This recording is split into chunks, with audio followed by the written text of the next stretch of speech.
یہ لوگ عیاشی کی زندگی گزار رہے تھے. آپ ان سے پوچھو کہتے ہیں کہ یہ تو برکت ہے, ہم نے علم دین حاصل کیا تھا, ہم کھا رہے ہیں.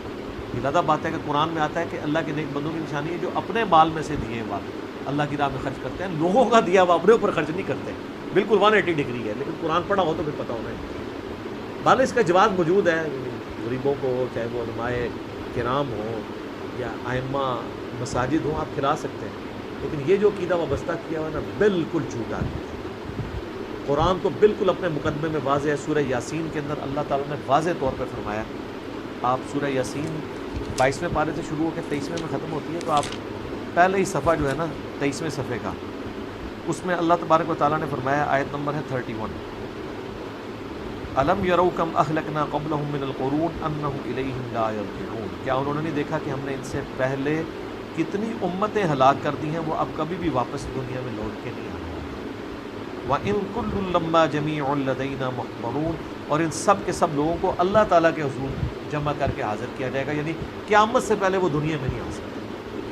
اور جناب جو سورۃ الواقعہ کی رکت انگیز آیات ہے نا, سورۃ الواقعہ پارہ نمبر 27 میں بالکل اینڈ پہ جا کے سیکنڈ لاسٹ سورت آتی ہے, اس میں اللہ تبارک و تعالیٰ نے اس ٹروتھ کو ریویل کیا ہے. اللہ فرماتا ہے فلولا اذا بلغت الحلقوم, تو کیوں نہیں ہوتا کہ جب روح جو ہے وہ گلے میں جا کے اٹک جاتی ہے, یعنی کسی کی موت کا وقت آ جاتا ہے, نزع کا وقت, وَأَنْتُمْ حِينَئِذٍ تَنْظُرُونَ, اور تم اس وقت وہاں پہ موجود یہ سب کچھ دیکھ رہے ہوتے ہو کہ ایک بندے کی روح نکل رہی ہے, روح واپس کیوں نہیں لا سکتے, وہ آگے ذکر آئے گا. وَنَحْنُ أَقْرَبُ إِلَيْهِ مِنْكُمْ وَلَكِنْ لَا تُبْصِرُونَ, اور ہم مرنے والے کے تم سے بھی زیادہ قریب ہوتے ہیں لیکن تمہیں نظر نہیں آتا. اللہ اپنی شان دیتا ہے, نحن اقرب الیہ من حبل الورید, وہ ہماری رگے جان سے بھی زیادہ. فلولا ان کنتم غیر مدینین, تو تم کیوں نہیں جو ہے وہ بدلے دکھ کے دین کے معاملے میں کوئی اسکیپ روٹ کیوں نہیں اختیار کر رہے, کہاں بھاگ کے جا سکتے. ترجعونہا ان کنتم صادقین, تو لوٹا لو نا اس کی روح اگر تم سچے ہو, مرے ہوئے کو واپس لے آؤ. تو یہ اللہ تعالیٰ نے بیسیکلی اس کا کانٹیکس یہ چل رہا ہے کہ اللہ تعالیٰ یہ بتا رہا ہے کہ اس کائنات کا کریٹر میں ہوں, زندگی موت کا مالک میں ہوں. اگر تم سمجھتے ہو یہ تمہارے اختیار میں ہے, تو جو مر رہا ہوتا ہے اس وقت تم بھی کرسی کے ساتھ پاس ہی کھڑے ہوتے ہو, تو اس کی روح کیوں نہیں لوٹا رہے. یہ بھی اس کے ثبوت میں ہے کہ جو بندہ مر گیا وہ اب دنیا میں واپس نہیں ہے. یہ بالکل اجماعی عقیدہ ہے, اس کے خلاف کوئی عقیدہ رکھتا ہے تو وہ کفر ہے. البتہ صحیح بخاری اور صحیح مسلم میں اشارتاً موجود ہے روح کا لوٹنا اس حوالے سے کہ وہ قبر کے اندر, جیسا کہ برزخی معاملہ ہمیں نہیں پتا کہ جب مردے کو دفنا کے جاتے ہیں تو وہ جانے والوں کے قدموں کی آہٹ بھی سنتے ہیں تاکہ اس کی حسرت میں اضافہ ہو. اگر بدکار ہے اور نیکوکار ہے تو وہ خوش ہو جائے کہ میں اپنے مالک کے ساتھ ہوں.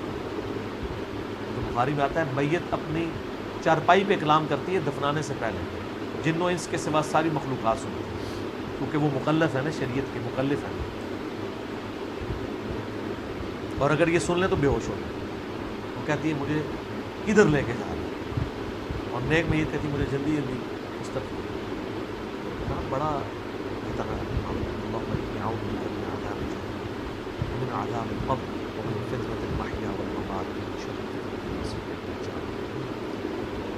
بخاری مسلم میں حدیث ہے, نبی الاسلام نے فرمایا, سورہ ابراہیم کی آیت نمبر 27 ہے نا,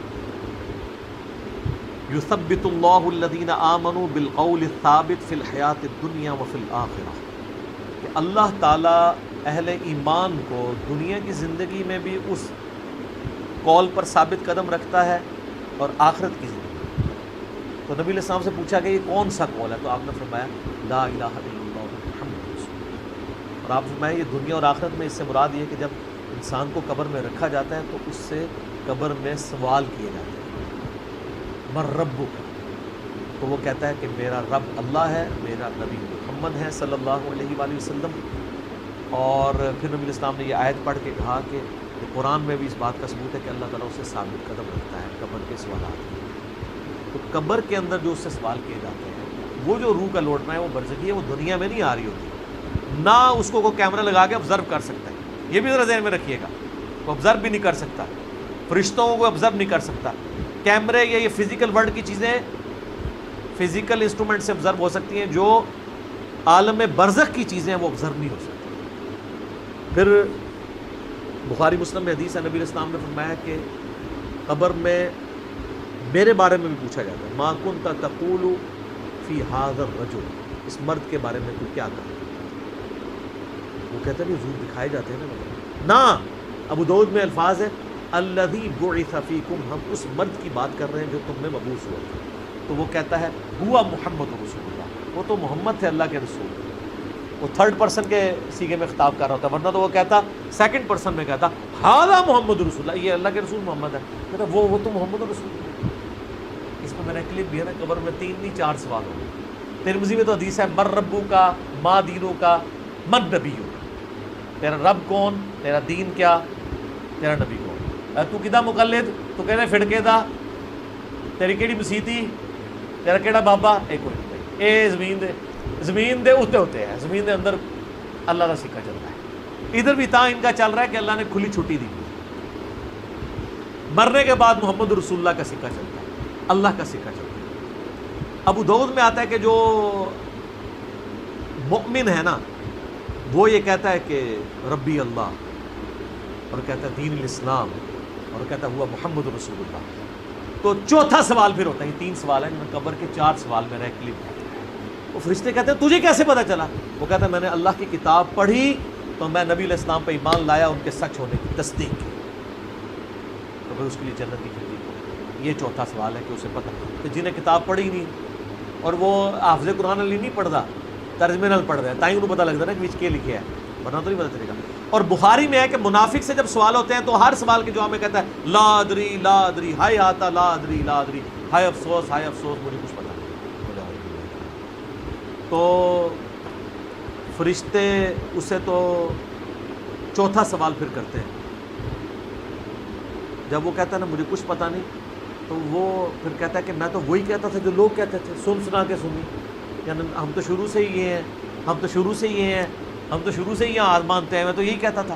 تو فرشتے کہتے ہیں لا دریتا ولا تلیتا, کیا تو نے خود ادراک کرنے کی کوشش نہیں کی, خود پڑھنے کی کوشش نہیں کی, یا کوئی ایسا شخص جو تجھے بتا دیتا اگر تو پڑھنا نہیں جانتا تھا. تو فرشتے پھر اسے ایک گرز مارتے ہیں, اور زمین و آسمان کی ہر مخلوق اس کی آواز سنتی ہے سوائے جن و انس کے. اگر یہ سن لیں تو بے ہوش ہو جائیں. اور حقیقت بات ہے کہ آپ اتنے بڑے بڑے جو بزرگ دفنا کے آتے ہیں نا, ان کے گرز کی آواز اگر آپ کو آئے نا تو رحمت اللہ علیہ کہنا چھوڑ دو. یہ شکر اللہ نے پردہ رکھا ہوا, باہر آواز نہیں آتی ہے.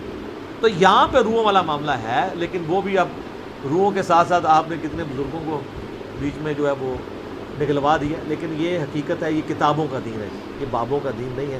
تو ہمارا تو مقصد یہ ہے کہ لوگوں کو کتابوں کے دین کے ساتھ جوڑیں بابوں کی بجائے. اور بابے وہ جو کتابوں کے ماننے والے ہیں, جو کتابوں کو نہیں مانتے وہ تو گستاخ بابے ہیں, ان کی بات ماننے کے لیے تیار نہیں. یہ روحوں والا عقیدہ بھی بابوں کا گھڑا ہوا. اذانیں شروع ہونے لگی انشاءاللہ. تو گائز صحیح بات ہے کہ لوگ افواہ زیادہ پھیلاتے ہیں کہ روحیں واپس آتی ہیں. ایسا کچھ نہیں ہے. مرنے کے بعد جو اچھی روحیں ہوتی ہیں وہ جنت میں جاتی ہیں, اور جو بری روح ہوتی ہیں وہ دوزخ میں جاتی ہیں. صحیح بات ہے, اچھے عمل کرنے چاہیے تاکہ آپ کے آخری وقت میں اچھا ہوگا. اور جو جناتوں کا مسئلہ ہے وہ کچھ الگ ہی ہے, روحوں سے اس سے کوئی لینا دینا نہیں ہے. کوئی مر کے واپس نہیں آتا, سب افواہ ہیں, کہانیاں ہیں, اس پہ وشواس نہیں کرنا چاہیے. بہت سے لوگ ابھی بھی وشواس کرتے ہیں, یقین کرتے ہیں, وہ ان کی اپنی اپنی سوچ ہے. تو گائز واقعی میں ویڈیو بہت اچھی تھی. آپ کو کیسی لگی کامنٹ باکس میں ضرور بتائیے گا. اگر ویڈیو پسند آئی ہو تو پلیز میرے چینل کو سبسکرائب کیجیے, لائک کیجیے, کامنٹ کیجیے اور شیئر کیجیے. ملتی اسی طریقے کی ویڈیو میں, تب تک کے لیے اللہ حافظ.